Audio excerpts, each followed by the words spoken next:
Dear all Jinnah's Pakistan members, 5 December 2021, आप सबको मेरा सलाम।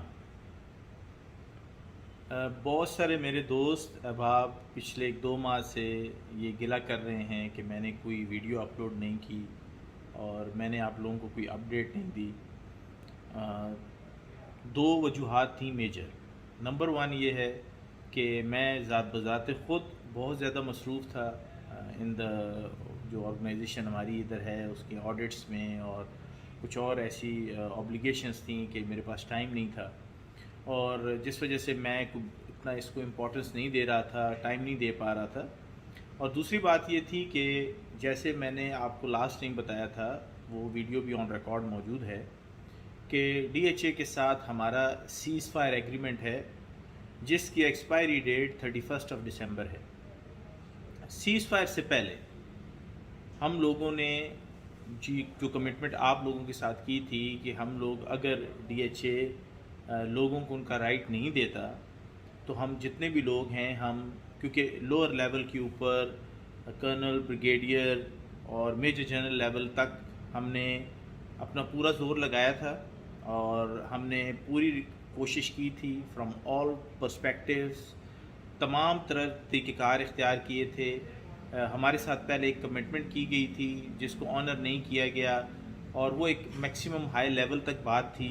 तो वहाँ से जब हमें इंसाफ नहीं मिला तो हम लोगों ने ये डिसाइड किया था कि हम इसके बाद किसी ऑफिस में नहीं जाएंगे बल्कि GHQ के सामने जाकर जो इस प्रोजेक्ट के रियल इंचार्ज हैं, जो हमारे एडजुटेंट जनरल हैं, हम उनसे मिलने जाएंगे और वहाँ पर हम बस नफ्स नफीस फैमिलीज़ और बच्चों के साथ जाएंगे।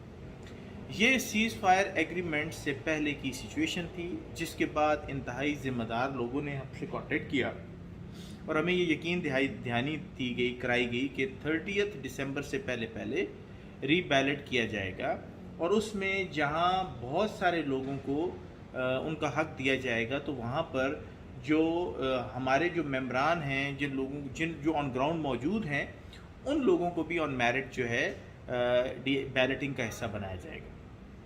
तो ये बैलेट को पर्टिकुलरली सिर्फ हमारे मेंबर्स के लिए नहीं हो रही है, बल्कि ये एक जनरल बैलेट प्लान है जिसके अंदर जो जितने भी जो इफेक्टिव हैं, जो लोग हैं, जो कंसर्न लोग हैं, उनको अकोमोडेट किया जाएगा।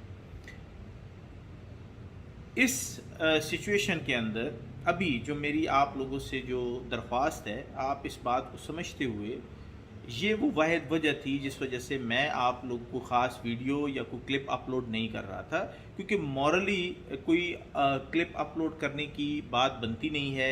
अगर हम DHA के ख़िलाफ़ उस वक्त तक कोई बात करना, उनके ख़िलाफ़ कोई प्रोपेगेंडा करना या उनको लेट डाउन करना, वो हमारा मकसद न पहले था न अब है।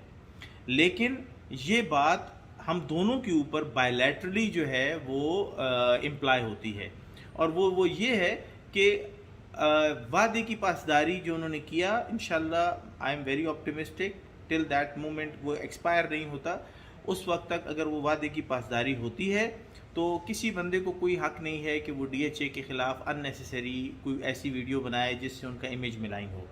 लेकिन दूसरी तरफ मैं ये बात बिल्कुल वाज़ेह कर देना चाहता हूँ कि इन केस खुदा न खास्ता, जिसके चांसेस बहुत कम हैं, अगर किसी किस्म की वादे के अंदर जो हमारे सीज़ फायर एग्रीमेंट के अंदर वायलेशन हुई, तो हम डेफिनेटली वही लोग हैं, हम उसी तरीके से ऑर्गेनाइज्ड हैं।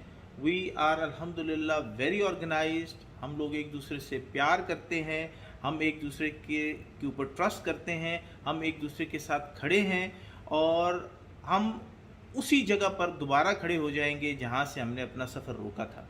तो मैं ये बहुत मोहब्बत से और बड़ी इज़्ज़त के साथ और बहुत एहतराम के साथ तमाम तक कंसर्न लोगों को ये बताना चाहता हूँ कि प्लीज़ जो कमिटमेंट हुई है, जो कमिटमेंट की गई है, उसको ऑनर किया जाए, क्योंकि अगर खुदा न खास्ता इस दफ़ा कोई मिस कमिटमेंट हुई तो फिर एतबार ऐसा उठेगा कि फिर हम किसी की बात पर भी एतबार नहीं करेंगे। तो इंशाअल्लाह मेरी अल्लाह से दुआ है कि ऐसी नौबत ना आए, क्योंकि ऐसी अगर सिचुएशन क्रिएट हुई तो इसमें डैमेज जो है वो बहुत बड़ा हो जाएगा और अननेसेसरी वो लोग भी बीच में डैमेज होंगे जिनका इनसे कोई लेना देना नहीं है। और मैं नहीं समझता, और इनडायरेक्टली फिर पाक आर्मी का नाम आ जाता है। और मेरी बिल्कुल, मैं हर वो शख्स बड़ा मैं बदनसीब और बदकिस्मत मैं उसको कंसिडर करता हूँ जो बायस बने आर्मी की बदनामी का। और वो बंदे, जहाँ जब मैं ये वाली बात कहता हूँ तो इसका मतलब सिर्फ ये नहीं होता कि जो बाहर का सिविलियन जो है वो आर्मी को बदनाम कर रहा है। आर्मी के जो अंदर के लोग हैं अगर मिसकमिट करते हैं और आर्मी के अपने लोगों को अगर मिसगोड करते हैं तो वो भी इक्वली रिस्पॉन्सिबल हैं आर्मी को बदनाम करने के लिए, और जुर्म दोनों का सेम है। बल्कि उस बंदे का जुर्म कम है जो इफेक्टिव है, और जिस बंदे की जो एडमिनिस्ट्रेट कर रहा है, उसका एडमिनिस्टर करता है चीज़ों को, उसका जुर्म ज़्यादा बनता है क्योंकि उसके हाथ में इख्तियारात हैं। तो बहरहाल इंशाल्लाह आप तमाम लोग यू जस्ट स्टे ट्यून। इंशाल्लाह 31 दिसंबर जो है वो डेट है, उससे पहले पहले इंशाल्लाह कोई ना कोई डेट वो अनाउंस करेंगे।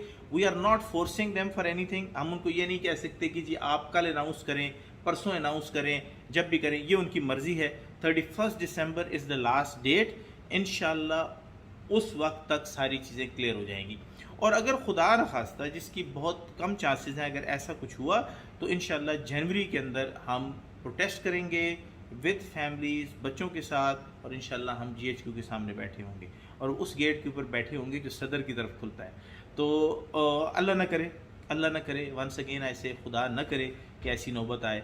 लेकिन अगर ऐसी नौबत आ गई तो इंशाल्लाह we will do our best. हम तमाम तर कॉन्सिक्वेंसेस को जहन में रख के, हम तमाम तर चीज़ों को जहन में, पहले भी हमने कैलिब्रेट किया था, पहले भी हमने वर्किंग की थी इसके ऊपर, और वो तमाम की तमाम वर्किंग, हमारे बैनर्स, हमारी हर चीज़ स्टैंड बाय है, हमारी सब चीज़ें, we are very well equipped. और हम इंशाल्लाह जाएंगे और वहाँ जाकर बैठ जाएंगे, साथ फोल्डेबल चेयर्स लेकर जाएंगे, और इंशाल्लाह वहाँ पर बड़े लोगों को, ज़ाहिर बात है यूनिफॉर्म वाला आदमी ज़मीन पे नहीं बैठ सकता, उनके लिए चेयर्स होंगी और हम ज़मीन पे चटाइयाँ बिछा के बैठेंगे। और तमाम लोगों से दरख्वास्त होगी कि शलवार कमीज़ में आ जाएं, क्योंकि शलवार कमीज़ में नीचे बैठने में ज़रा आसानी होती है। अपना बहुत बहुत ख्याल रखें। God bless you all. Thank you very much. अल्लाह हाफिज़।